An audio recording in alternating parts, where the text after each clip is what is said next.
Hello guys, ഞാനിങ്ങനെ മലയാളിൻ്റെ കൈമേൽ തുമ്മി പിടിച്ച് ആടിക്കൊടുക്കുമ്പോഴാണ് മലയാളിൻ്റെ കയ്യിൽ ഞാനൊരു സാധനം കണ്ടത്. അത് കണ്ടപ്പോൾ തന്നെ ഞാൻ വേഗം നിലത്തിറങ്ങിപ്പോയി. എനിക്കിപ്പോൾ കുടിക്കാനുള്ള മൂടില്ല, അറ്റ വെള്ളിയാഴ്ച ആവട്ടെ. കുറേ നേരം തൊത്തിരി കളിച്ചിൻ്റെ അടുത്തുണ്ടേനി. പിന്നെ മലയാളി വേറെ കൂട്ടിലേക്ക് പോകാനുള്ള തത്രപ്പാടിലായി. അപ്പോഴാണ് നമ്മൾ ഹംസുവിനെ കണ്ടത്. മലയാളി ആദ്യ നോട്ടത്തിൽ തന്നെ ഹംസുവിന് കാര്യം പിടി കിട്ടി. എന്തോ ഒരു വശപ്പശക്ക് മണക്കുന്നുണ്ടല്ലോ. കുറച്ചേരൊക്കെ തലമും വരുന്നൊക്കെ അന്തം വിട്ടൊക്കെ നോക്കി ഇങ്ങനെ നിൽക്കണ കണ്ട്. ഇതെന്തൊരു മോചനതയാന്ന് അംസുവിന് മനസ്സിലായി തുടങ്ങി. പിന്നെ അംസു അവസാനം അടവെടുത്തു, ഒന്നും നോക്കിയില്ല.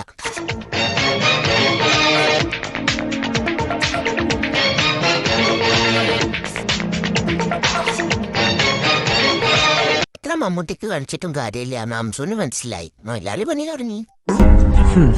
കുളി, നന, പലിതേപ്പ്, ഇവർ 3 പേരുമാണ് എന്റെ ശത്രുക്കൾ. യൂസ് ചെയ്ത് ആരും ഇടൂ. ഇവർ 3 പേരും എന്റെ മുമ്പിൽ തോറ്റുപോയവരാണ്. അതുകൊണ്ട് പൊരുതി തോറ്റല്ലെങ്കിൽ പോട്ടെ നമുക്ക്. എനിക്ക് കുളിക്കാൻ വയ്യ. ഒരു തരികിരി നടക്കൂലെന്ന് കണ്ടപ്പം ഞാൻ സ്വയം പറഞ്ഞത് നന്നോടത്ത്. കുളിക്കട്ടെന്നേ, അല്ല കുളിപ്പിക്കട്ടെന്നേ. മലയാളിന് സന്തോഷമാണ് നമ്മളാ സന്തോഷം. ഇയാളിത് മൊത്തത്തിൽ കുളിപ്പിച്ച് കിടത്തുവോ? എന്തായാലും കുഴപ്പമില്ല, കുളി കഴിഞ്ഞ്. അപ്പൊ ലേശൊരു സമാധാനം. എല്ലാ ഭാഗത്തും വെള്ളമൊക്കെ എത്തി. അങ്ങനെ ഇനിയിപ്പോൾ ഒരാഴ്ചത്തേക്ക് കുളിക്കണ്ടല്ലോ. അങ്ങനെ കുളിയൊക്കെ കഴിഞ്ഞൊരു പരുവായി ഇങ്ങനെ ഇരിക്കുന്ന സമയത്താണ് നമ്മളെ മലയാളിൻ്റെ ഫാമിലി നമ്മുടെ അടുത്തേക്ക് വന്നത്. എന്തൊക്കെയോ ചോദിക്കണ്ട്. എനിക്കൊന്നും അതിന് മറുപടി പറയാൻ ഒരു സൗകര്യമില്ലേ? കാരണം കുളിച്ച് വരച്ച് നിൽക്കല്ലേ. ഞാൻ ഈ കമ്പിമരൊക്കെ തൂങ്ങി നിൽക്കണതേ കൊമ്പുമല ഇരുന്നാലേ ചിലപ്പം മലയാളി ഒന്നും കൂടി കുളിപ്പിച്ചാലോ എന്ന് വിചാരിച്ചിട്ടാ.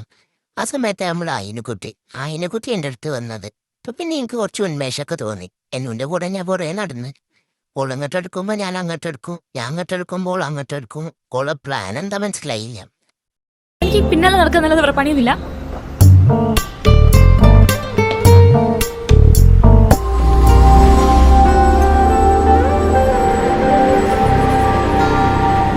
എനിക്ക് തന്റെ പിന്നാലെ നടക്കാനില്ല, ഒപ്പം നടക്കാൻ ഇഷ്ടം. അങ്ങനെ ഡിക്യുവിന്റെ ഡയലോഗൊക്കെ തട്ടിയിട്ട് വെറുതെ അങ്ങനെ കുത്തിയിട്ടും കോൾ അടങ്ങി നിൽക്കാൻ തോന്നില്ല. അങ്ങനെ ഓള് പിന്നാലെ കുറേ നേരം അങ്ങോട്ടും ഇങ്ങോട്ടും ഒക്കെ നടന്ന്. പിന്നെ ഒരു റിലാക്സേഷന് വേണ്ടിയിട്ട് ഞാൻ കൊമ്പുമ്മലൊക്കെ ഇങ്ങനെ നിന്ന്.